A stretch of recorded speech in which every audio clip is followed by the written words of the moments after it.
bisa dipertemukan secara offline. Kira-kira kamu sudah pernah melihat saya di layar monitor atau enggak? Sama.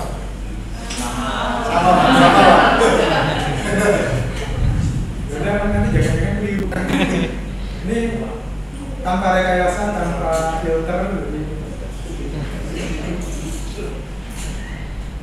Mudah-mudahan tidak mengherankan dan mengagetkan.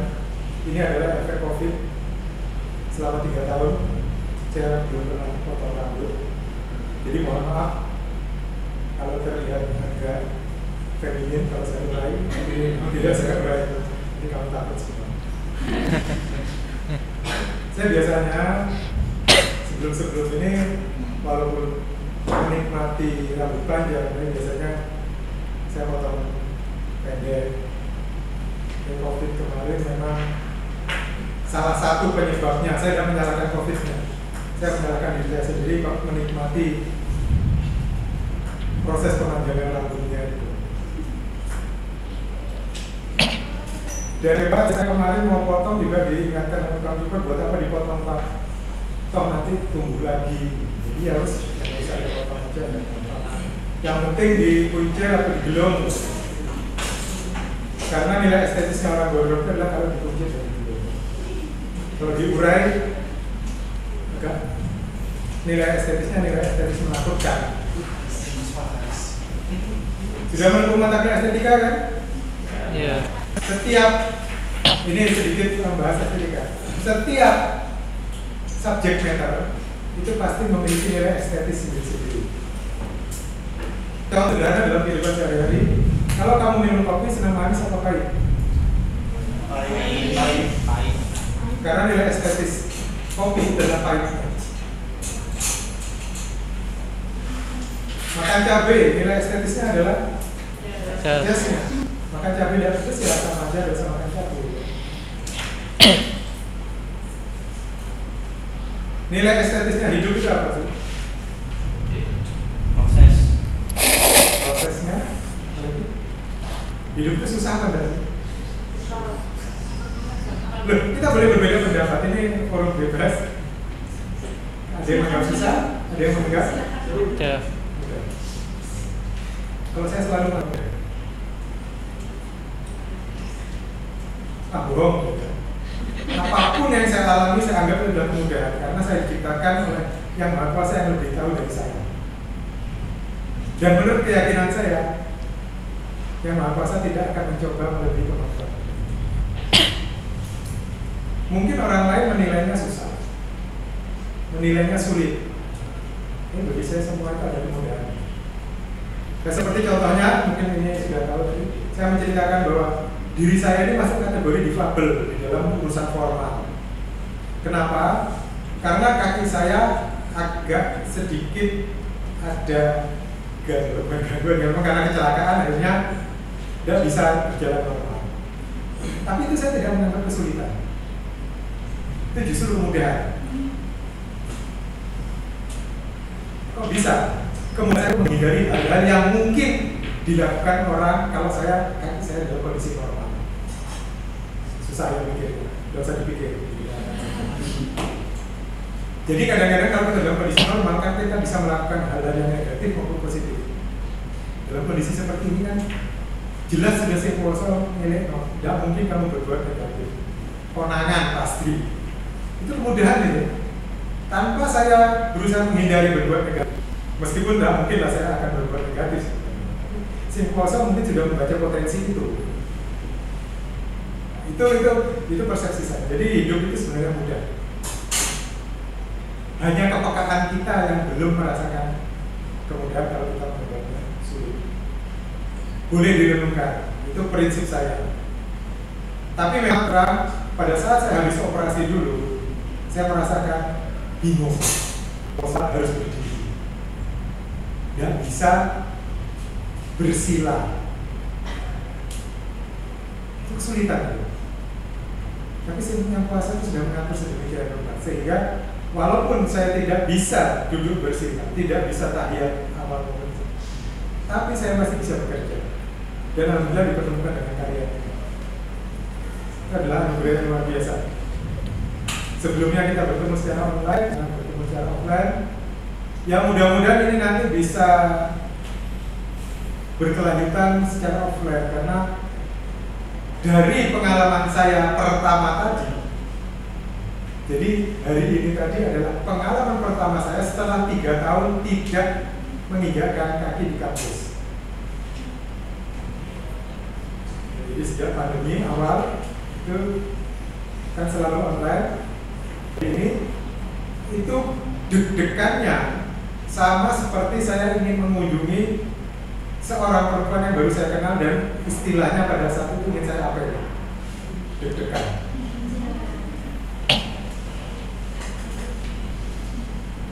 Ya ini ceritanya anak muda seperti itu. Tapi saya merasakan di perjalanan, saya merasakan bahwa jalan sangat tidak kondusif. Monggo saudara. Waalaikumsalam. Sejak musim hujan, daerah pinggir jalan banyak berlubang. Sementara saya naik sepeda motor dari tempat saya ke Blitar itu harus menempuh waktu kurang lebih 45 menit sampai 1 jam kalau saya. Mata saya pandangannya sudah orang tua, jadi agak khawatir juga. Tapi alhamdulillah, walaupun telat saya bisa sampai di sini. Telatnya lebih jauh dari karena saya kan penggemar bis dan mikrolet, jadi kalau tidak ada itu saya tidak bisa ke sini. Dari Blitar ke sini naik bis, saya Josari, naik mikrolet terus di sini. Nanti pulang juga begitu. Makanya tadi saya tanya sama supir ABG, Pak sekarang ABG sampai jam berapa ya? Oh jam 4 terakhir Pak, lebih jam 4 berarti nggak semulai Pak. Sementara saya tidak punya aplikasi Gojek maupun Grab. Tapi kalau jalan sebenarnya saya kuatnya jadi nggak bisa itu Mas, ya rempong lah, jadi gue melakukan shopping aja saya. Nanti saya sampai rumah ya sekitar jam 8, jam 9. Besok saya off dulu, Rabu nanti. Tapi itu dinamika yang saya nikmati. Mudah-mudahan saya istiqomah. Mudah-mudahan saya bisa bertahan. Dengan pengalaman pertama tadi, kemacetan di Malang juga yang saya anggap sebagai komoditas wisata Malang gitu, sangat mengganggu perjalanan saya. Di Gribik tadi kurang lebih 3 kali atau 4 kali bis yang saya tumpangi berhenti di lampu merah, di satu lampu merah, samping padatnya jalan. Sudah telat, mikir kok nggak sampai-sampai gitu ya, kan? Tapi saya coba, saya jelaskan itu faktor eksternal yang bisa saya kendalikan. Apa bisa aku mengurangi kemacetan? Kamu ahlinya ya bisa. Ya ini sekedar cerita. Nama saya sudah tahu ya. Mas Purwoyo, istri saya 1 perempuan. Anak saya 2, 1 perempuan. Lagi yang perempuan Badok atau sulung sudah lulus DKP 2 tahun yang lalu di Jogja. Dan alhamdulillah sekarang dia menekuni menjadi ilustrator di salah satu studio ilustrasi cover buku anak di Jogja. Kemudian yang kedua, kok ternyata SMK-nya ya jurusannya di kafe. Saya sendiri bingung ini all family cafe. Padahal saya nggak karep gitu, terserah kamu. Cuman itu adalah tangan yang Maha Kuasa yang tidak bisa saya kendalikan. Kita mengalir saja dan saya nikmati. Meskipun saya sendiri bukan orang di kafe aslinya. Saya lulusan pendidikan seni rupa IKIP Malang. Kalau sekarang dikenal sebagai Universitas Negeri Malang. Kenapa saya mengajar di kafe? Karena sebagai praktisi, saya bukan sebagai pelukis tapi lebih kepada sebagai desainer grafis, baik di advertising maupun percetakan. Pertama kali mengajar di level pendidikan tinggi atau lulusan SMA ya di Wernes. Ada yang lulusan Wernes selain apa?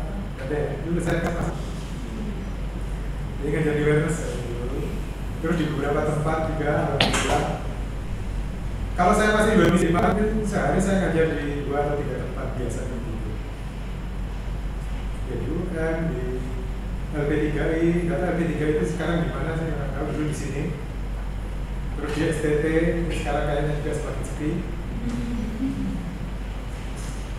Terus di Asia sekarang karena di Blitar, perjalanan saya berapa kilometer sampai sini. Tadi itu kalau enggak bisnya ganti ban itu saya telat 10 menit di luar kota Blitar, bisnya berhenti di tempat tabel ban, langsung ganti ban kurang lebih 1 jam. Sudah buyar semua perkiraan saya. Prediksi saya sampai di sini jam 8 Raja Sali, dan mikrolet paling lama 30 menit. Ternyata buyar. Sampai di sini tadi sampai setengah jam 10-an lebih. Ya itu di luar perkiraan saya. Ya mudah-mudahan tidak ada kendala nantinya dan kita tetap bisa bertemu seperti biasa. Saya harapkan juga kalau nanti umpama ada yang entah di Malang atau di Blitar atau di mana ketemu saya, tolong saya disapa karena saya menghafal nama dan wajah itu agak sulit. Kalau wajah mungkin bisa, tapi ngepaskan si Murtoyo dengan wajah yang ini itu mungkin agak sulit. Jadi disapa saja Pak atau jangan Mas saya kemudian. Bah juga ada apa-apa. Saya biasa dipanggil juga yang apa? Yang nanti terlalu mesra. Kalau Pak Deko biasa manggil saya Om. Padahal saya merasa kalau Pak itu terlalu gede. Ya Pak aja lah ya. Mata kuliah kita reprografika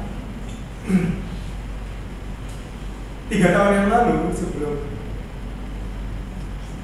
ini itu di sini sebenarnya bisa disetting sebagai tempat untuk praktek reprografika yang lumayan. Tapi sekarang sudah berubah sama sekali, saya agak bingung. Kira-kira nanti gimana ya?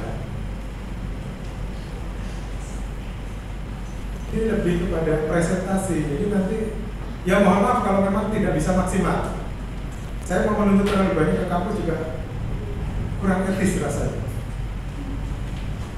Meskipun saya nanti berusaha mengusulkan gimana caranya supaya kita tetap bisa paling tidak ya sedikit lah. Dan saya nanti mungkin ada juga kemungkinan minta bantuan kakak kelasmu yang sudah lulus sebagai instrukturnya dan juga berpengalaman. Kalau nggak salah termasuk lulusan terbaik. Jadi dia memang luar biasa menurut saya anak itu. Sambil bekerja, sambil kuliah, dan nilainya juga selalu bagus. Nah, itu yang sulit. Mudah-mudahan kamu bisa seperti itu. Amin. Pekerjaannya sebagai desainer, sekarang kayaknya dia bukan usaha sendiri. Dulu desainer kaos, dulu oleh-oleh. Jadi pengalamannya untuk sablon juga luar biasa, desainnya juga bagus. Saya kadang-kadang heran sama satu itu. Sedemikian kerasnya dia bekerja, tapi nilainya semua, hampir semua mata kuliah bagus. Ini yang mungkin bisa dikatakan bahwa passionnya memang di situ. Anak sekarang kan yang passion, oposisi passion.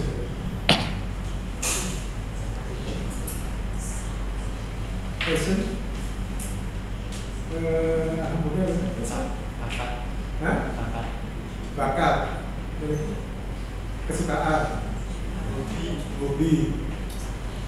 Sebenarnya kalau ya nanti mungkin arahnya juga sebenarnya ke sana. Kalau pandangan saya, passion itu lebih kepada kesediaan untuk susah atau menderita dalam mengerjakannya. Ya dari pengalaman saya, kalau saya mendesain, itu terkadang lupa waktu. Dan itu kan sebenarnya menderita saya. Lupa makan. Selama di Malang juga kadang-kadang lupa anak istri.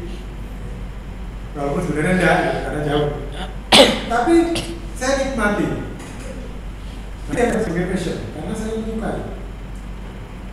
Jadi desain itu bagi saya seperti ini apa? 24/7/365. Bekerja 24 jam, 7 hari, 365 hari. Dan ada mandeknya kalau dituruti. Nah, kenapa saya menikmati? Walaupun mungkin saya tidak masuk kategori orang yang istilah sekarang secara ekonomi kaya mampu, enggak, tapi saya menikmati. Bayaran saya mungkin tidak seperti dokter, sekali periksa mungkin bisa sampai ratusan ribu, saya enggak. Ini saya menikmati. Nah, justru menikmatinya itulah yang paling penting. Menderita tapi menikmati penderitaan. Itu passion. Kalau saya, tapi silakan, kita boleh berbeda persepsi tentang passion. Nah, kalau passion kamu di sini, itu yang saya harap, kamu mengerjakan apapun tugas, seperti kamu berpikir, kudu menang, kudu A, minimal B plus, atau A min. Untungnya sekarang kamu itu nilainya sangat variatif sekali. Mulai dari E, D, C, C plus, B minus ada pada? B minus ada ya? Tidak ada. B plus, A minus, A plus. Tidak ada A plus, A. Sekian deret grade yang bisa kamu capai. Ya memang nilai tertinggi yang diharapkan adalah A.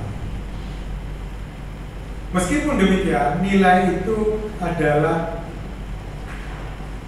variabel normatif atau tanda normatif yang bisa saya berikan atau diberikan oleh dosen kepada kalian. Soal nanti di dalam prakteknya kamu bisa menerapkan nilaimu itu adalah urusan kamu. Kalau saya misalnya memberi nilai A, jangan kamu terlena. Justru itu kamu jadikan motivasi untuk bekerja memenuhi standar nilai A tersebut.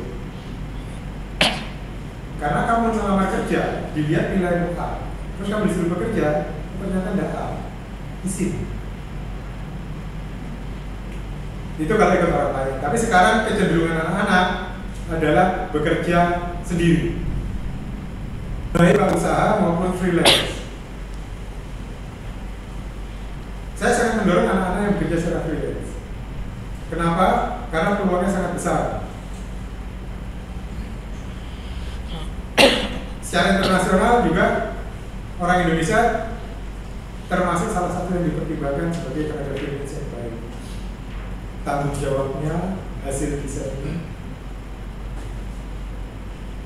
Dan pernah freelance atau masih freelance sekarang ada? Kontributor atau non-tes? Ya? Kontributor? Kontributor. Non-tes? Ya, kamu kontributor juga? Kamu angkat tangan tadi? Ya, kontributor. Saya ikut teman. Oh, ikut teman. Ya, ada apa? Oh, sama-sama. Itu ya. Jadi ini anak DKV itu sebenarnya kalau mau mulai tidak ada nganggur. Betul. Mulai sekarang pun atau sejak SMK kamu sudah bisa memulai mencari celah untuk mendapatkan penghasilan. Uang saya itu loh memulai pekerjaan lagi setelah tua. Setelah keluar dari pekerjaan saya, dan pada saat saya keluar dari pekerjaan itu pun saya tidak mendapatkan uang pensiun, tidak mendapatkan pesangon. Jadi betul-betul nekat harus keluar. Saya harus pulang ke Blitar karena Malang sudah macet. Ya, kondusif. Saya putuskan, ya alhamdulillah bisa. Dan tantangannya juga luar biasa karena pesaingnya banyak sekali. Disitulah justru kamu bisa menunjukkan kemampuan kamu. Persaingannya adalah internasional. Kalau situs-situs yang kamu masuki berbahasa Inggris, salah satu syaratnya harus bisa bahasa Inggris. Tapi sekarang Google Translate itu sudah jauh lebih bagus terjemahannya dibandingkan dulu. Sehingga kalau bahasa Inggris pun tinggal kompas saja bisa. Kecuali kalau misalnya kliennya ngajak Zoom atau Skype, grogi, saya sendiri tidak pernah. Mesti saya tolak. Alasan saya nggak koneksi di tempat saya kurang bagus. Lebih baik nulis saja. Dia bahasa Inggrisnya lebih bagus. Tapi kalau saya pernah dapat ini orang Jerman, dia bahasa Inggrisnya juga tidak bagus. Jadi kode-kode lain. Sama-sama nggak bisa bahasa Inggris. Tertatih-tatih, terbata-bata, saya juga tertatih. Yang penting sekedar bisa dan ngerti detail yang diinginkan. Pekerjaan online adalah pekerjaan yang memang menyita waktu, tapi memberi kenikmatan yang luar biasa kalau kamu mau mendalaminya dan menghayatinya. Menyita waktunya gimana? Bayangkan kalau di Amerika pagi, di sini malam. Saya pernah harus mempersiapkan file jam 1 malam dan ternyata tidak tidur karena pagi harus selesai. Orangnya di sana kan pagi hari.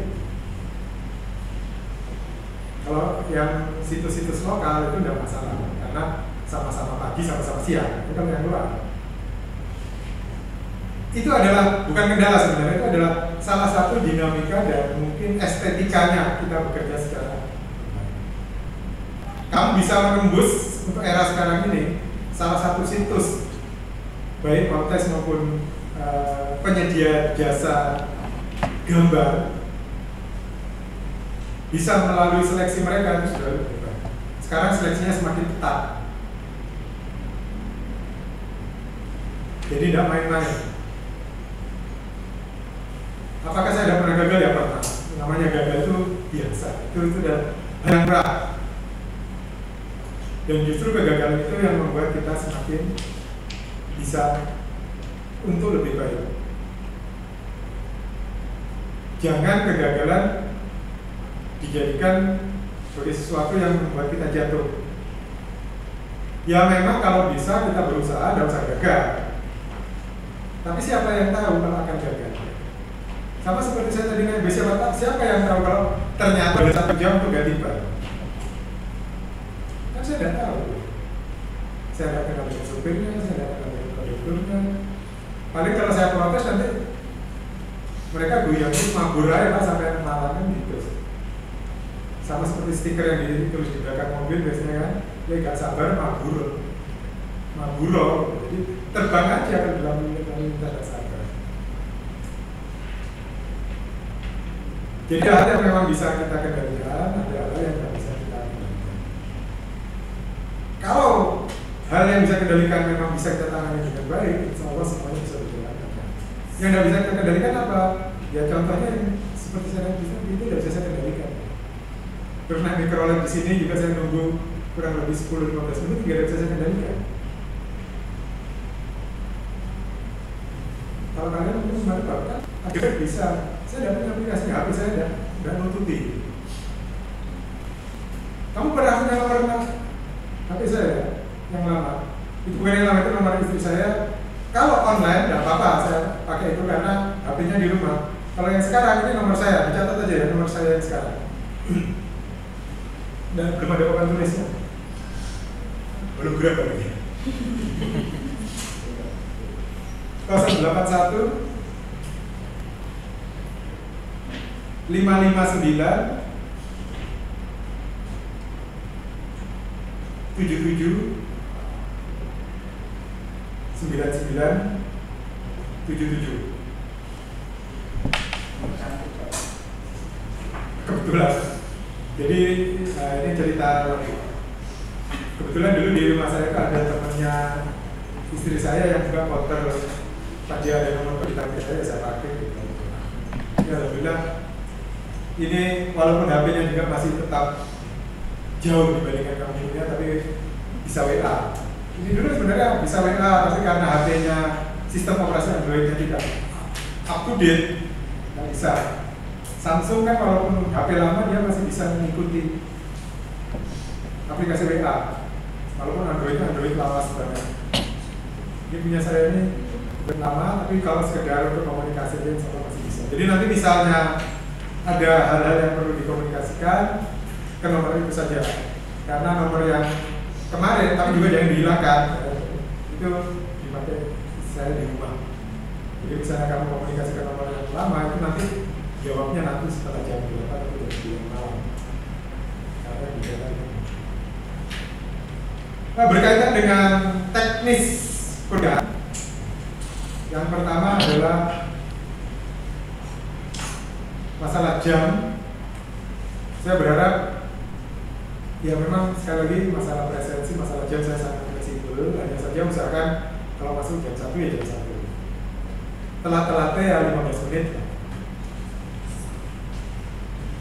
Selebih dari itu ya saya tidak mungkin mencegah kamu masuk, silakan saja masuk. Tapi kenapa saya beri batas waktu 15 menit? Karena biasanya anak-anak yang masuknya terlambat itu informasi awal yang saya sampaikan seringkali tidak nyambung, tidak tahu. Sementara dia tidak tanya ke temannya apa yang sudah disampaikan. Oleh karena itu menghindari miskomunikasi, mispersepsi, maka saya harapkan bisa datang tepat waktu ya, telah datang. Kemudian yang kedua, apabila tidak masuk tanpa izin, syaratnya seperti umumnya adalah tidak boleh lebih dari 4 kali. Tapi ya bukan berarti maksa harus 4 kali, bisa masuk terus. Jadi walaupun presensi bagi saya bukanlah hal yang utama, tapi juga bisa saya lihat dan itu nanti bisa akan menjadi pertimbangan saya di dalam menilai kamu. Mungkin bisa saya tambahkan di nilai UTS, bisa saya tambahkan di nilai UAS atau di nilai tugas praktek atau di tugas teori. Nah kalau izin itu tidak saya hitung tidak masuk, walaupun tidak masuk tapi kan izin. Perlakuannya berbeda dengan tidak masuk tetapi alfa tanpa pemberitahuan sama sekali. Sedikit apapun informasi paling tidak kamu komunikasikan ke saya. Jangan sampai sudah terlanjur coret, silang, ternyata kamu izin. Ya memang yang namanya kendala, yang namanya kejadian-kejadian yang tidak kita inginkan kan bisa saja terjadi sewaktu-waktu. Jadi mungkin pas kamu di perjalanan, berkendara, misalkan bisa mengkonfirmasi atau misalnya melalui teman juga tidak apa. Itu tenang. Kemudian masalah peralatan dan bahan untuk praktek untuk awal ini nanti saya harapkan mudah-mudahan kalian tidak keberatan. Karena kita nanti kan harus menyediakan. Ini awalnya saya cek dulu. Karena nanti kalau sekadung membayarkan ada biaya tambahan, terus ada kamu protes. Biasanya untuk awal itu tugas yang dasar itu adalah kita mencoba praktek cetak tinggi. Walaupun ini sebenarnya mungkin saat ini sudah ada, tapi ada seniman yang masih menekun. Jarang digunakan untuk reproduksi, tapi itu adalah basic pengetahuan kita berkaitan dengan cetak. Jadi cetak tinggi itu nanti membutuhkan dia papan, hardboard atau multiplex atau karet lino atau MDF. Ukurannya paling tidak nanti mungkin ya sebesar A4. Kemudian juga nanti alat cukil, kemudian nanti tinta cetak, nggak tahu nanti tinta cetak apakah kampus bisa juga mensupport, yang belum tahu. Kemudian nanti roll untuk cetak.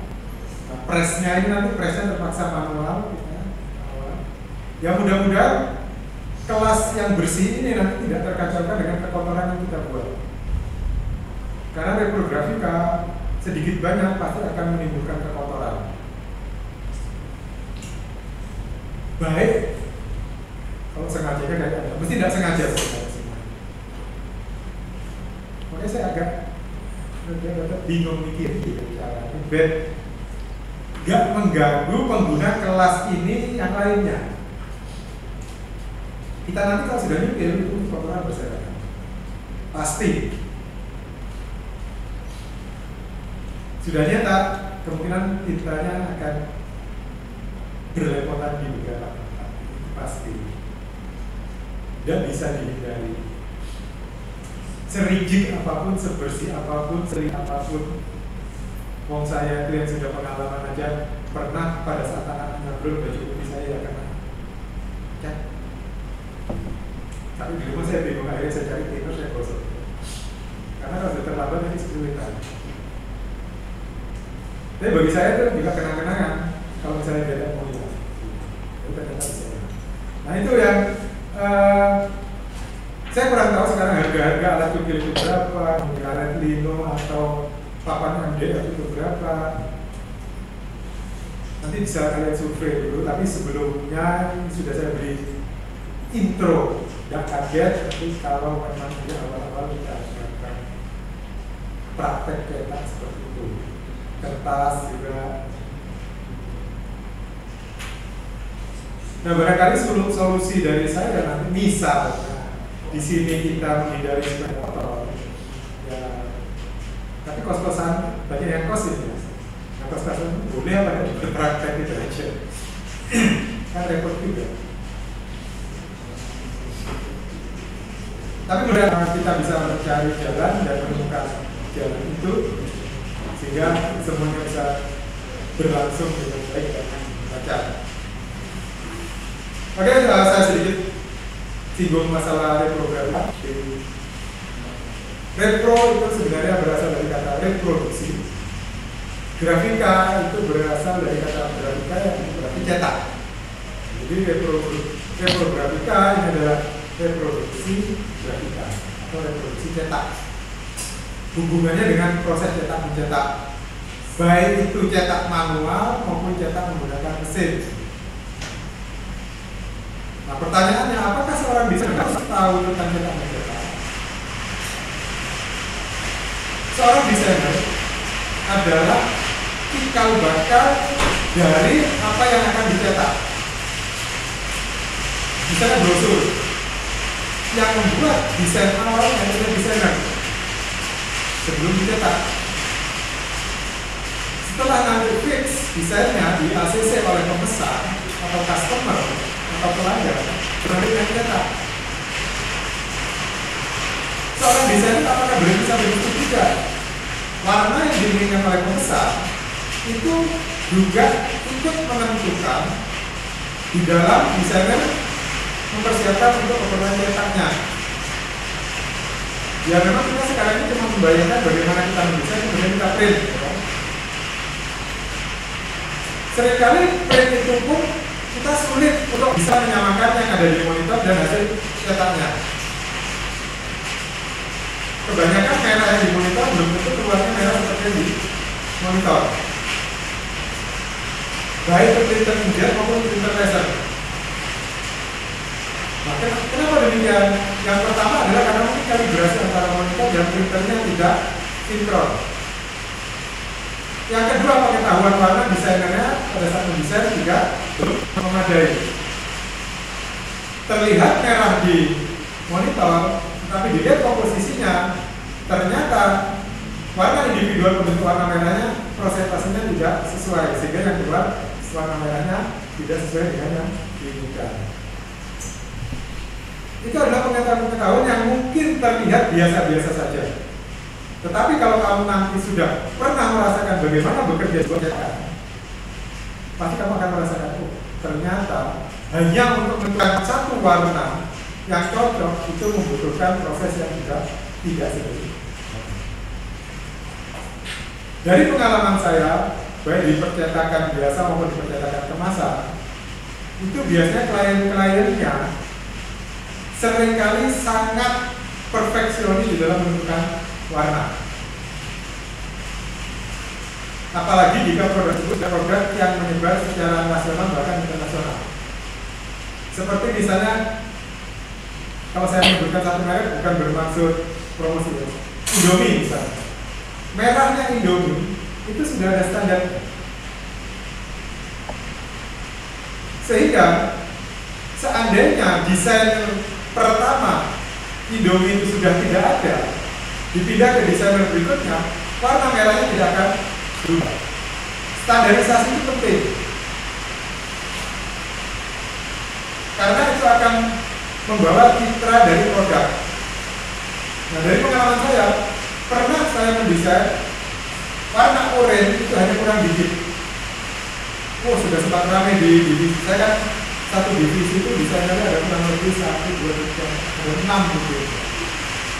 Jadi pas dicetak di proof, oranye kurang sedikit. Itu sudah sempat ramai. Kliennya nolak. Nah, di sini kalau belum terlanjur dicetak itu tidak masalah. Tapi kalau sudah dicetak ribuan, kemasan kan tidak mungkin cetakannya cuma 1.000, 2.000, puluhan ribu bahkan mungkin jutaan. Kalau sudah dicetak 1 juta, keliru, akibatnya fatal. Desainer sangat berat bebannya.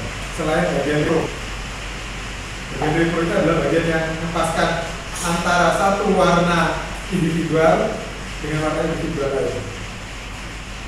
Kalau saya menyebutkan warna individual, nanti akan saya jelaskan apa itu warna individual itu.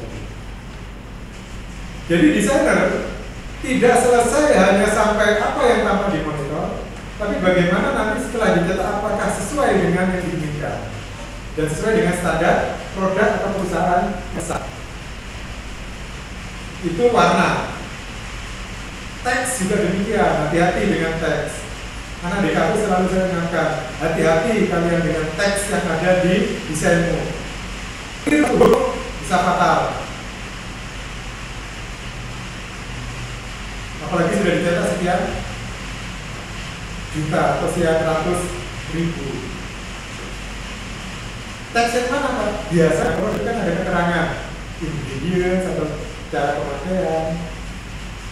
Misalnya cara pemakaian kurang 1 I aja sudah dicetak 100.000. Klien tidak mau, siapa yang mau? Makanya guyonan saya terhadap desainer, penghapusan desainer biasanya kalau bermain dengan teks, males ketik, males ngedit, maunya pas. Padahal itu faktor yang menentukan di dalam desain yang nantinya dicetak. Mungkin kalian pernah melihat di rumah makan yang harusnya tertulis ST tetapi tertulis SG. Ada yang bisa mengoreksi nggak Pak? Kalau menggunakan Corel Draw, saya beberapa kali menemukan rumah makan di bannernya SD. Harusnya ST kan? Vektor grafis sudah ada. Di Corel koreksinya juga.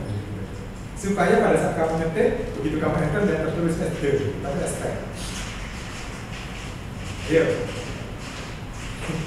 katanya sih giveaway. Jadi ada panduan teks di Corel itu ya, yang bisa menentukan kalau nanti kamu ketik, dia akan berubah menjadi default bahasa Inggris. Nah itu centangnya kamu hilangkan, replace di edit text kalau misalnya di properti teks. Nggak tahu kalau Corel yang Corel Draw yang versi sekarang, tapi kalau yang versi lama itu masuk ke pengaturan teks atau bukan diedit di preference Ctrl J gitu ya. Kemudian kamu pilih. Jadi kalau replace teksnya masih tercentang, itu nanti kamu ketikkan tag, kamu enter, dia berubah menjadi D. Karena defaultnya Corel Draw itu adalah bahasa Inggris, sehingga harus kita hati-hati. Sederhana memang, tapi kalau itu tercetak di kemasan yang jumlahnya 1.000 itu fatal. Ini sekedar mengingatkan saja. Jadi desainer itu tidak sekedar mendesain, tapi harus memperhatikan hal-hal detail yang serinci-rincinya dan sekecil-kecilnya. Nah pertanyaan sekarang, apakah reprografika itu masih relevan untuk era milenial sekarang? Karena media sosial sudah jauh lebih mudah menjangkau penyebaran publikasi, penyebaran informasi ke mereka. Di satu sisi mungkin ada yang sudah tidak begitu banyak menggunakan hasil cetak mencetak, tapi di sisi lain seperti kemasan masih tetap membutuhkan cetak mencetak. Saya kurang lebih setahun di percetakan kemasan dan disitulah saya merasakan bahwa percetakan yang paling rumit itu adalah percetakan kemasan. Karena kita harus mempertimbangkan segala sesuatunya sedemikian rupa, mulai dari desainnya sampai bentuk 3 dimensinya. Mulai dari menampilkan produk yang ingin ditampilkan di kemasan sampai memotretnya sebaik mungkin. Kemudian nanti ukurannya harus betul-betul fix. Kalau dibentuk tidak miring, itu perhitungannya. Jadi bukan hanya masalah bagaimana teknis nanti kalau desain itu sudah diterapkan di kemasan. Berbeda kalau di percetakan biasa. Misalnya percetakan brosur, poster, itu kan cuma 2 dimensi. Tantangannya tidak seberat di percetakan kemasan. Ya nanti mudah-mudahan saya kebetulan punya kenalan percetakan kemasan di jalan ini, karena ini apa? Itu mudah-mudahan nanti mereka masih memberi peluang kita mengadakan ya semacam survei atau kunjungan lah. Mudah-mudahan. Saya masih belum mengkonfirmasi, tapi biasanya anak-anak saya ajak ke sana untuk melihat. Dan desainer yang pemiliknya saya kebetulan kenal, desainernya itu sebenarnya bukan lulusan DKI dan bukan lulusan desain grafis. Dia betul-betul otodidak, hanya lulusan SMA, dan sekarang kayaknya dia kepala bagian desain di percetakan kemasan. Tapi saya dulu bukan di sini, saya dulu di Sidoarjo.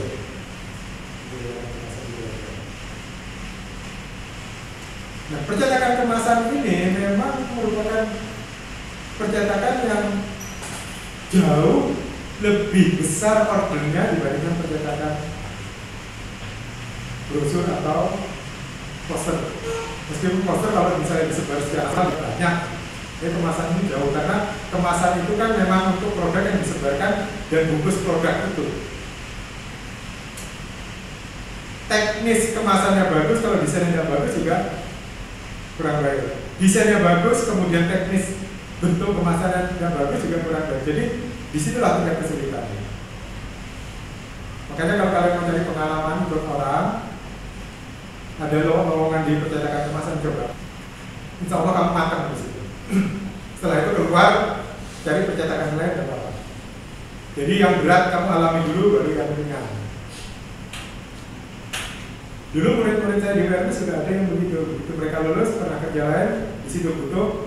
Saya tawari, coba ini sangat menantang kalau kamu bisa masuk.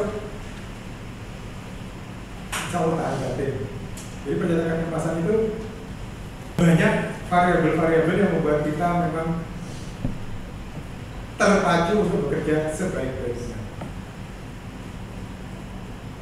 Ada yang kalau tempat saya dulu percetakan kemasan itu 3 shift, jadi terkadang saya lemburnya sampai malam. Pagi jam 8 sampai jam 8 malam, bahkan bisa sampai jam 8. Karena shift. Karena bagian mesin cetak kan dia ganti, desainer tidak shift-shiftan. Kenapa sampai shift-shiftan? Karena mengejar order. Jadi percetakan kemasan itu mengejar order, mengejar deadline. Nah, deadline ini bukan hantu, tapi adalah trigger kita untuk bekerja cepat. Konsumen pinginnya cepat, bagus, murah. Itu sudah mental konsumen. Sekaya apapun konsumennya, sekaya apapun customernya, pasti pinginnya cepat, bagus, murah. Tidak pakai lama. Apalagi mereka yang mungkin budgetnya terbatas. Nah, jadi reprografika ini memang kalau kita cari relevansinya dengan era sekarang mungkin tidak begitu penting-penting banget, tapi paling tidak nanti pengalaman yang bisa kita dapatkan itu bisa kita jadikan pilihan di dalam membuka peluang usaha. Ya seperti misalnya cetak tinggi yang nanti kita awal-awal kita praktekkan itu mungkin sekarang nggak banyak dijalankan untuk memproduksi atau mereproduksi sekian banyak. Tetapi banyak digunakan oleh seniman untuk berkarya seni. Juga untuk produk-produk yang sifatnya eksklusif. Misalnya tote bag itu digunakan. Karakteristiknya unik gitu loh, cetak tinggi. Karena dicukil, bagian yang tidak ingin kena tinta dicukil, dibuang, bagian yang kena tinta dibiarkan rata. Pada saat mencukil aja sudah ada tantangannya. Apalagi pada saat mencetaknya. Pasti banyak gagalnya sebelum berhasil. Ya meskipun saya tidak mengharapkan kamu gagal dulu, tapi kegagalan itu adalah keniscayaan. Ada yang baca sekarang ya seperti itu. Jadi cetak tinggi digunakan untuk mencetak tote bag karena unik, eksklusif.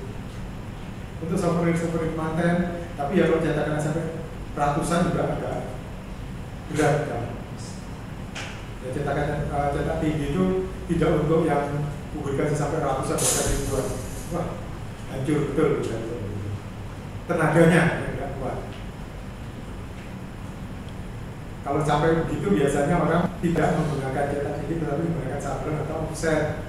Cetak tinggi ini lebih kepada nilai artnya atau nilai seninya karena keunikan hasil cukilan itu.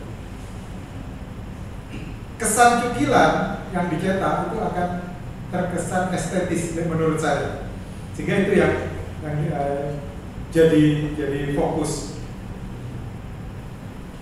Yang berikutnya mungkin nanti kalian merasa bahwa praktek cetak tinggi ini berat, harus mencukil, harus mengoleskan tinta.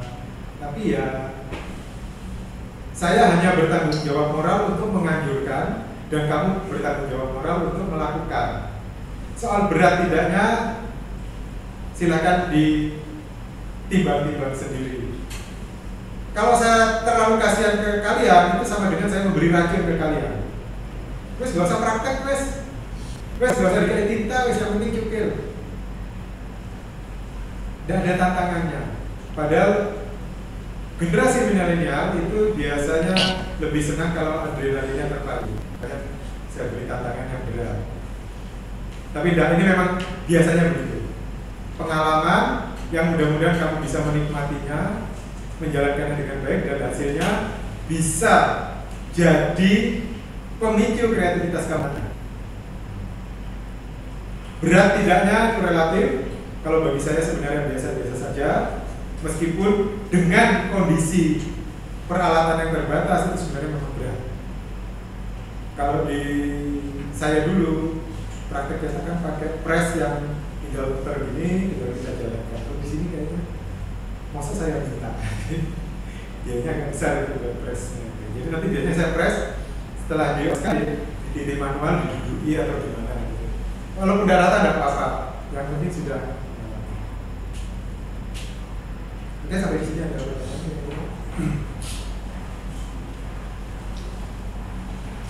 Kemudian saya lanjutkan. Di reprografika itu juga nanti pengetahuan tentang warna dibutuhkan. Saya tadi menyebutkan warna individual untuk cetak. Sekarang perbedaannya apa antara warna untuk cetak dan warna monitor? Atau apa perbedaan antara di warna CMYK dan warna RGB? Perbedaannya apa? Yang paling ada yang tahu? Perbedaan model warna CMYK dan model warna RGB. Ini nanti ada kaitannya dengan reprografi. RGB itu buat cetak. Buat dicetak. Kalau RGB itu kayak yang buat di software. Oke. Jawaban pertamanya betul, yang kedua sebenarnya mungkin maksudnya betul. Jadi CMYK itu adalah model warna yang digunakan untuk proses cetak-mencetak. RGB itu adalah warna yang digunakan untuk display peralatan elektronik. Kalau tidak percaya, coba kamu buktikan adjustment-nya. Apakah ada CMYK? Atau ini adakah CMYK? Atau apa? Tidak ada. Jadi semua display itu pasti RGB. Televisi RGB. Tidak ada CMYK. Karena CMYK itu memang CMYK itu adalah pigmen. Pigmen yang diterangkan di atas permukaan yang nantinya akan meninggalkan jejak warna. Jadi itu ya yang perlu. Kalau nanti ada pertanyaan, entah itu tes atau apa, jelaskan perbedaan antara model warna RGB dan model warna CMYK. Selama ini mungkin kamu hanya merancukan saja kedua-duanya. Pokoknya yang penting warnanya muncul. Padahal pada saat kamu mendesain yang nanti aplikasi mencetak, standar warna CMYK itu harus jelas. Seperti warna merah bendera RI itu kira-kira komposisi CMYK-nya berapa? Warna individualnya apa itu merahnya? Ada yang tahu? Kira-kira warna pembentuk warna merah seperti bendera kita kira-kira dari CMYK ini warna apa saja? Ada yang tahu? Tidak apa-apa. Yang tidak boleh ngawur tapi misalnya kamu bayar, oh kira-kira mungkin hijau kalau misalnya itu kalau ada yang tahu? Di Corel kan kamu sudah pernah praktek waktu memunculkan warna merah, kamu klik kira-kira di bawah indikatornya menunjukkan cyan berapa, magenta berapa, yellow berapa, K berapa. Jadi warna merah itu mudah-mudahan ini nanti bisa karena memang mungkin ada juga unsur cyannya. Unsur cyan itu adalah atau cyan atau cyan itu warna biru tapi bukan biru. Susah.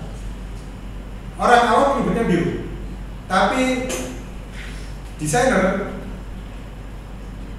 percetakan itu menyebutnya cyan atau cyan. Di merah itu kalau terlihat lebih gelap, kemungkinan ada unsur cyannya. Tapi kalau dia terlihat cerah, kemungkinan cyannya tidak ada. Yang ada adalah magenta, kemungkinannya 100% maksimal. Yellow-nya kemungkinan 100% itu maksimal. Black-nya atau K kemungkinan tidak ada kalau dia cerah. Tapi kalau terlihat lebih gelap, apalagi cenderung ke merah marun, kemungkinan ada black-nya atau ada cyannya. Boleh percaya boleh tidak, nanti silakan dicoba di bawah. Buat kotak, klik isi warna merah, atur magenta dan biru 100-100. Kemudian coba kamu tambah 10 cyannya, tambah 10 blacknya.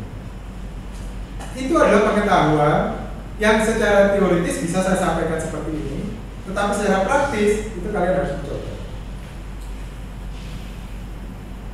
Jadi kalau orang menyebutkan K, itu sebenarnya kan ada standarnya. Standarnya yaitu magenta itu kan presentasinya 0 sampai 100. Kalau misalnya magentanya 50, kemudian yellow-nya 50, merahnya pasti agak mudah.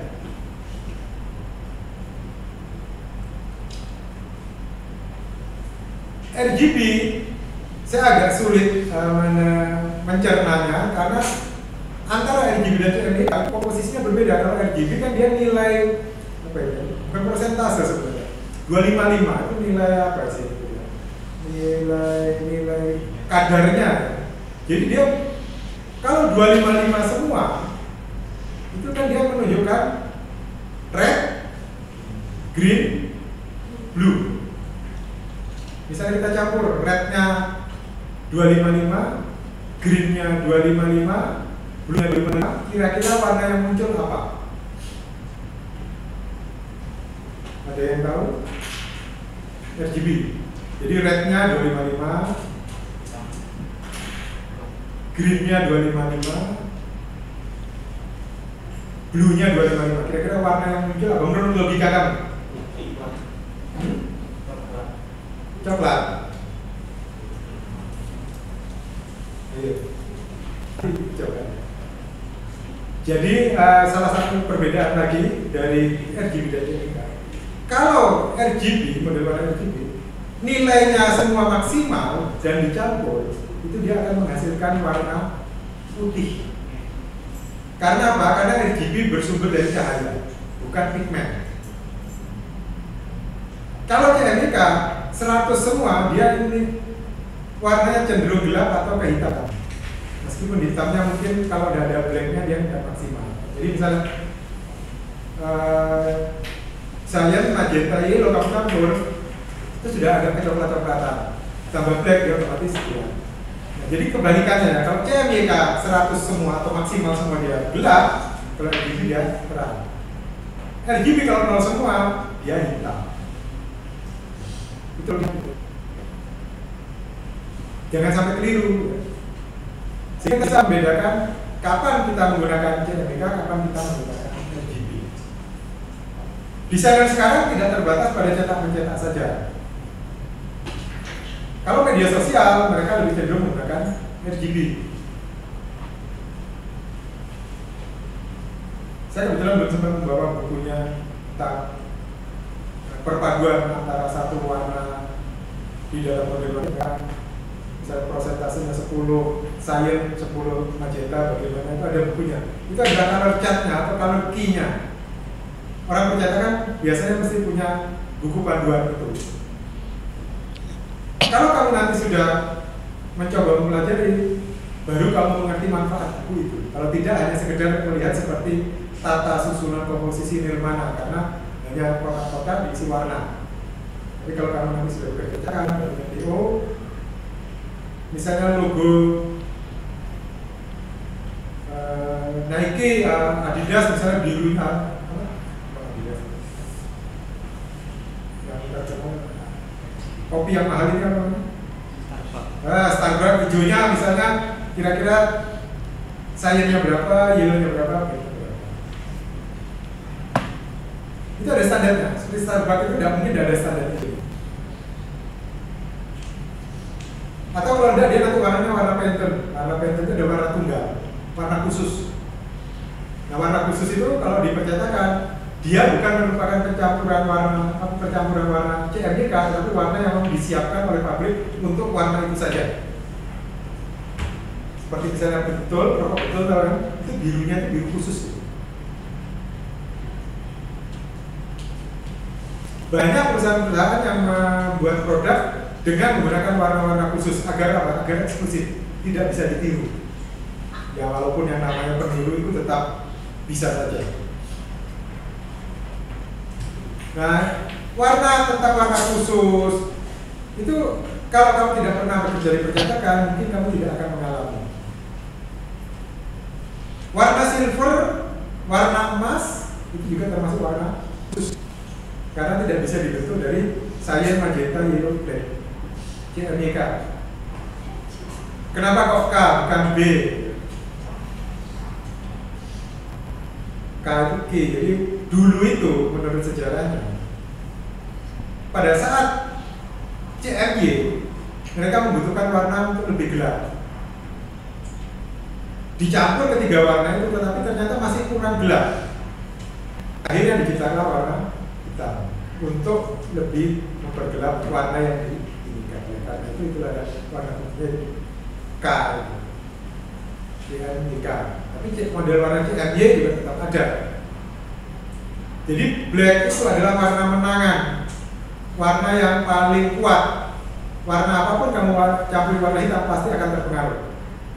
Warna hitam sendiri kamu campuri warna lain belum tentu terpengaruh. Ada pengaruhnya sedikit. Nah, pengetahuan seperti ini juga penting. Bagaimana supaya hitamnya terlihat lebih gelap? Dari pengalaman saya biasanya ditambahi unsur sains sekitar 10 atau 20, itu kelihatan lebih gelap lagi hitamnya. Itu kalau tidak pernah mengalami, tidak pernah mencoba, hanya sekedar teori dan tidak tahu. Itu tentang warna tadi. Jadi RGB dan EK itu dua warna yang kalau untuk sekarang ini semua desainer membutuhkan. Kalau zaman saya dulu mungkin tidak, karena semua hasil desain pasti dicetak. Pengetahuan CMYK yang dibutuhkan RGB-nya enggak. Sementara kamu juga dibutuhkan untuk media sosial. Media sosial karena elektronik menggunakan model warna RGB. Sinkronisasi antara warna CMYK dan RGB ini terkadang memang bisa langsung kamu konversi dari RGB langsung ke CMYK, tapi terkadang tidak sesuai dengan keinginan kita. Oleh karena itu kepekaan kita terhadap warna itu penting. Ya mudah-mudahan di antara kalian ini, kamu kemarin masuknya di sini ada tes buta warna, berarti sudah lolos. Karena kalau ada gejala buta warna, ya saya tidak mendiskreditkan, itu nanti agak kesulitan untuk bisa melihat perpaduan warna.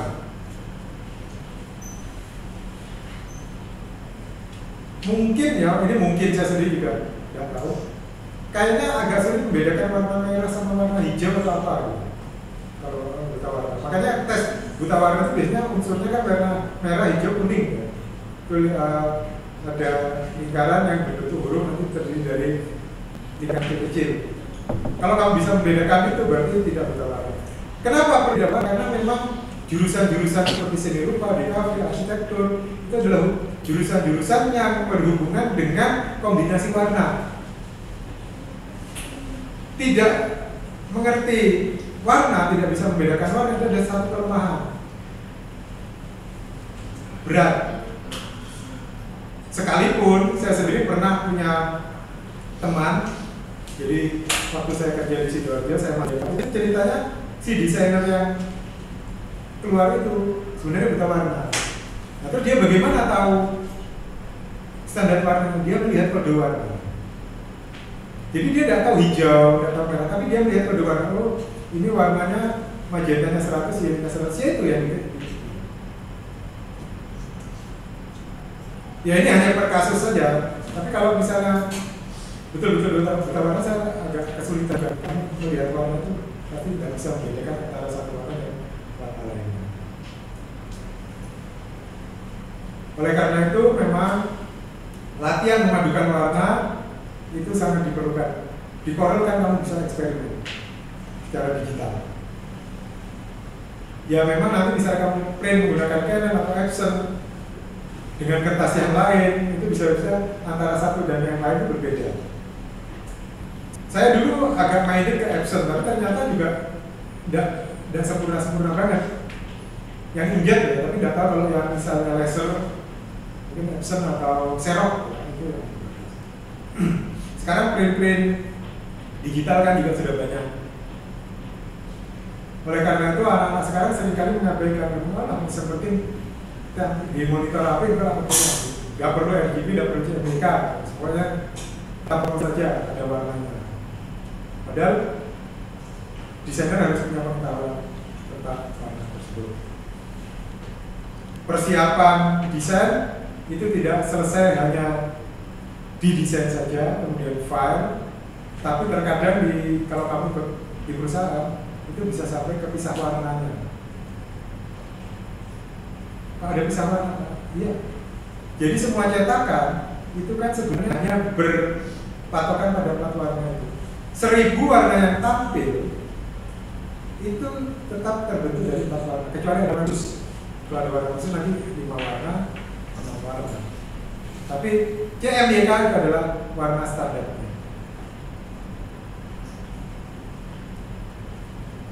Kalau misalnya nanti ada pemesan ke kamu, ini 6 warna, itu berarti ada warna khususnya selain CMYK. Kalau dia bilang 6 warna atau 5 warna, tapi kalau dia tidak menyebutkan berarti ya standar. Atau mungkin dia menyebutkan nanti merahnya di Pantone, itu berarti warna khusus. Tulisannya Pantone, ya tahu ya, di Corel itu ada. Banyak produk-produk yang menggunakan warna Pantone sebagai warna identitinya, warna identitasnya.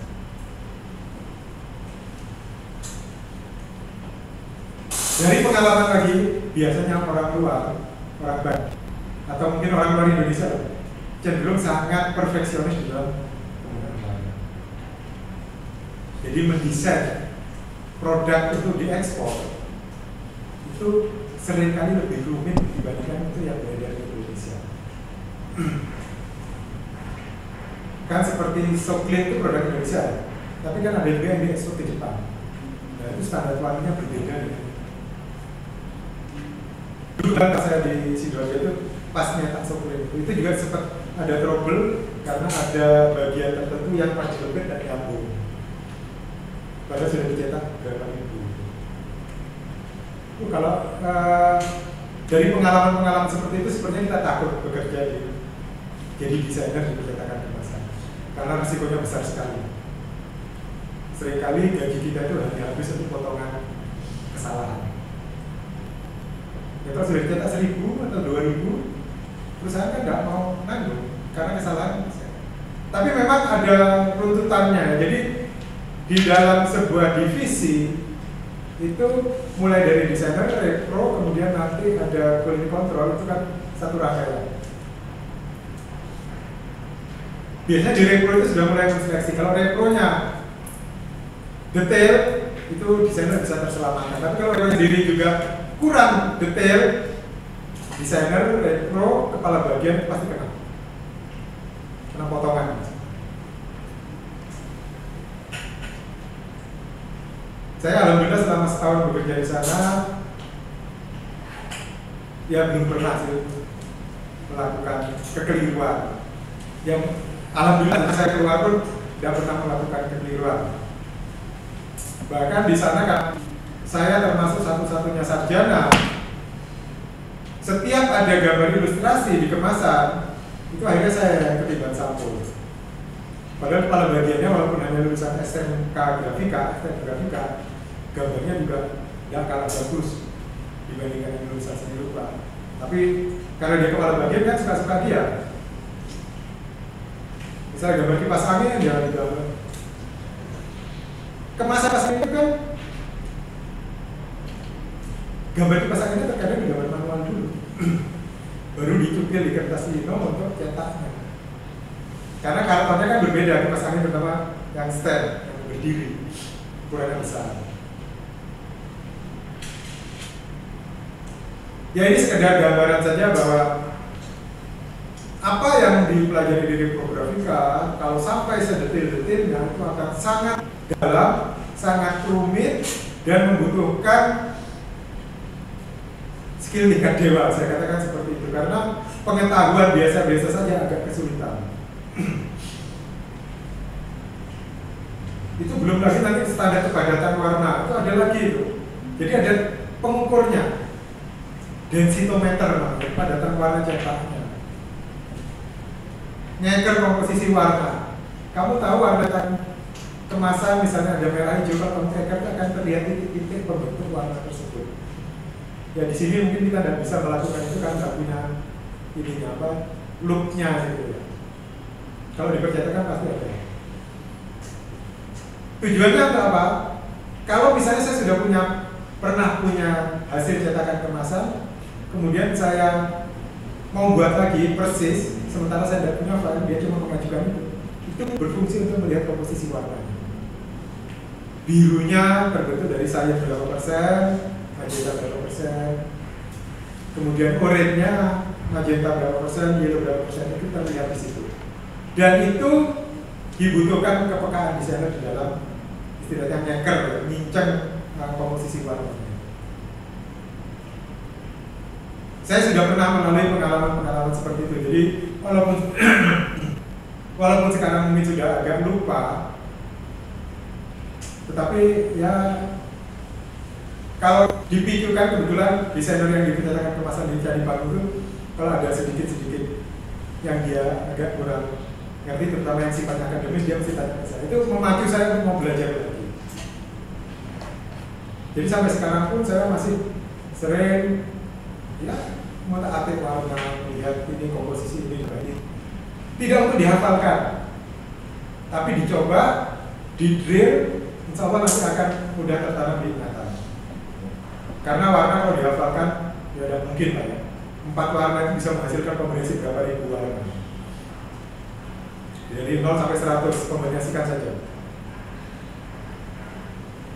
Ini harus dihafalkan, tapi dicoba, dilatih kepekaannya, sehingga nanti kamu mendapatkan titik di mana kamu punya pengetahuan tentang warna tersebut.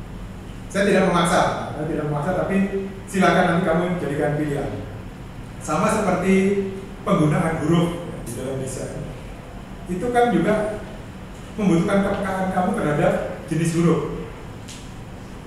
Masa 1000 huruf yang terinstal di komputer kamu mau kamu pakai semua? Kan harus dipilih satu persatu. Harus bisa membedakan yang mana Common, mana Futura, mana Universe, mana ya. Itu tidak bisa dihafalkan. R-nya Futura dengan R-nya Fritz Quadrata sudah beda. Warnanya Arial, R-nya Arial dengan warna R-nya Futura sudah berbeda. Dengan Swiss pun sudah berbeda. Sama-sama Sanskrit.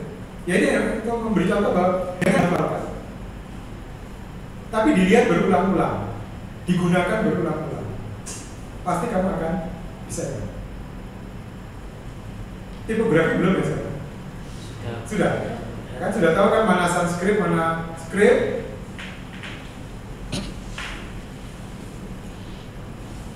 Jadi pengetahuan tentang warna hampir sama dengan pengetahuan tentang jenis huruf. Apakah saya harus menginstal ribuan huruf di komputer saya? Ya tidak. Yang penting kamu ingat, oh kalau huruf seperti ini adalah Swiss misalnya. Sudah install Swiss. Tapi biasanya Swiss itu sudah terinstall secara default di Windows ya. Swiss, Calibri, itu biasanya. terus Futura, Arial, Times New Roman, Trajan, itu biasanya secara default sudah terinstall. Times New Roman itu kalau diplesetkan kemarin apa? Times New Normal kan? Karena COVID kan jadi Times New Normal. Ya sementara itu yang bisa saya sampaikan, saya sudah agak selesai. Belum masuk ke materi utama, tapi saya beri pengantar, silakan presentasi dulu.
Kelas ini F. Sebenarnya di nomor 8 itu sudah ada grup, tapi karena kalau saya di jalan menggunakan nomor ini, maka nanti maksudnya ke sana. Jadi sementara belum ada grup, nanti kalau saya buat grup baru lagi di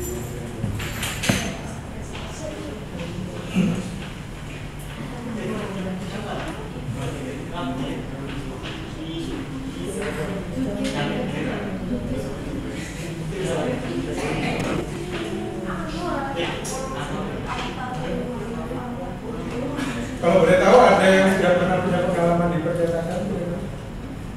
Di percetakan apa sablon apa? Sablon pernah, percetakan proses pernah. Di mana? Di Jember. Di Jember. Berarti tahap-tahap nyablon sama? Sablon saya punya, belum pernah punya sablon. Gitu. Alhamdulillah bisa nanti sharing ke teman-teman. Ya mudah-mudahan nanti peralatannya bisa silakan tempatnya yang sini.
Kalau sudah tolong Mbak.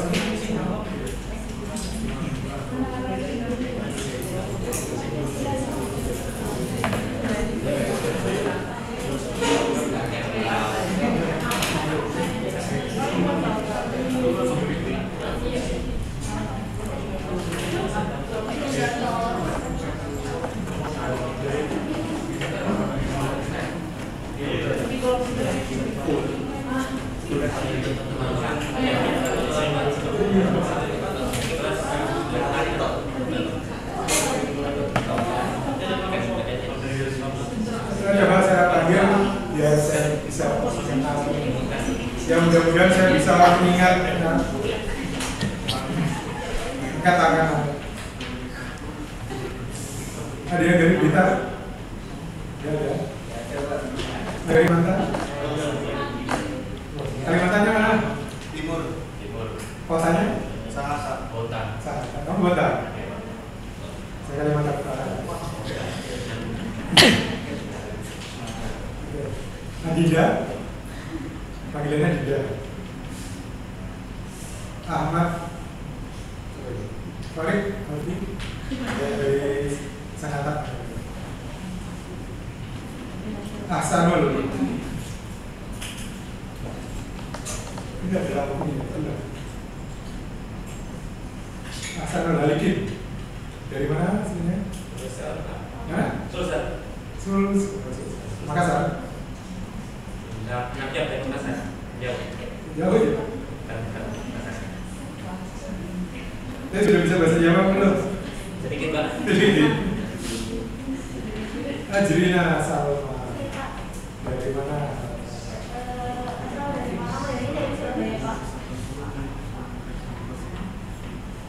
Ali Akbar. Ini tadi ada yang ikut mata kuliah konfis apa enggak ya? Komunikasi visual enggak ada.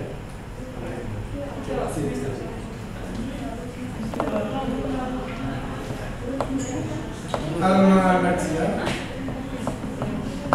Malang Alvin Rodivin Jawa Andreas Elisandi izin Diego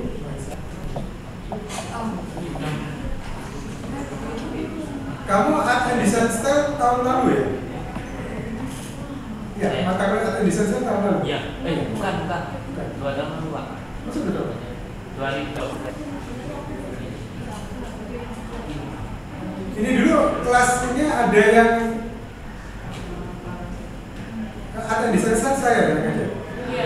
Ada yang nggak lulus kan? Enggak.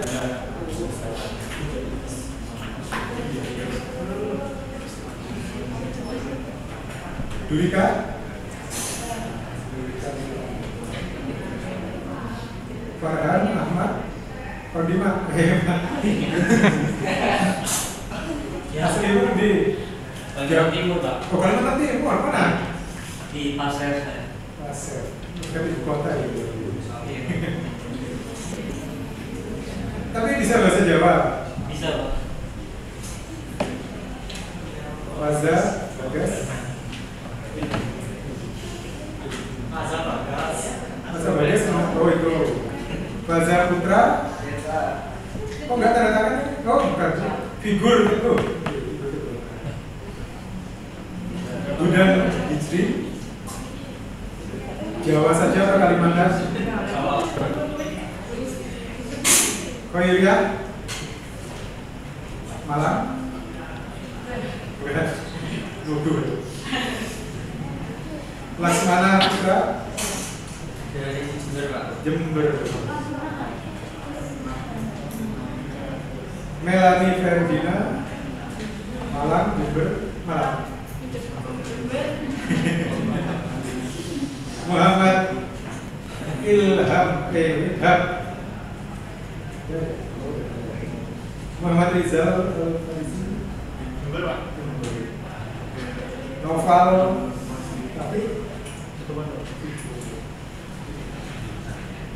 Nurfat Paskito. Tadi mana kan? Kota. Ternyata ramen di. Oh, tapi Gota kan suge. Udah mulai sepi Pak. Mosok. Iya. Tapi sana Itu Pak, katanya batu bara di sana hampir habis Pak. berarti kan lagunya ya, baru juga ada. Iya Pak. Pas saya juga. Jual-jual rumah di susah Pak di sana. Oh, makanya kamu lari ke Malang ya? Udah mau habis. Niko Malang. Riko Riko Devatus Iksan. Dari mana Mas? Sage. Rizky Malang. Safira Nur Aini Malang juga. Safir dari mana? Kalimantan Selatan. Banjarmasin atau ibu kota Kalimantan Selatan sekarang Banjarbaru, Banjarmasin. Ini Banjarmasinnya jadi apa? Atau Banjarmasin? Pertama dia. Dan Martapura itu ibu kotanya Banjarbaru kan? Enggak? Iya, Banjarbaru. Saya pernah lama juga di sana. Dolar. Tufail? Siapa? Dari mana? Jember. Jember tadi. Yuyun. Salah. Oke, untuk sementara sebagai pengantar itu, jadi sekali lagi kalau misalnya nanti harus ada biaya tambahan, mohon maaf, saya tidak ingin membebani sebenarnya, tapi terkadang itu adalah konsekuensi logis dari kita menempuh sebuah mata kuliah. Misalnya pun nanti terasa berat, mungkin bisa dikonfirmasikan ke teman-teman, mungkin diorganisir bagaimana kalau ya seperti misalnya multiplex kan, kalau beli sepotong-sepotong mungkin lebih mahal, lebih besar, nanti dipotong berapa bisa, atau MDF juga mungkin bisa. Kalau kayak Lino kayaknya sudah potongan sih, mahal memang, tapi lebih asik. Ya. Tapi ya nanti sifatnya situasional, kita sesuaikan dengan kemampuan dana yang dimiliki. Saya tidak memaksa. Yang penting kita barangkali itu yang bisa saya sampaikan untuk sementara ini. Mohon maaf apabila ada kekurangan, mohon maaf apabila ada kesalahan. Terima kasih atas kesempatan hadir pada siang hari. Terima kasih. Wassalamualaikum warahmatullahi wabarakatuh.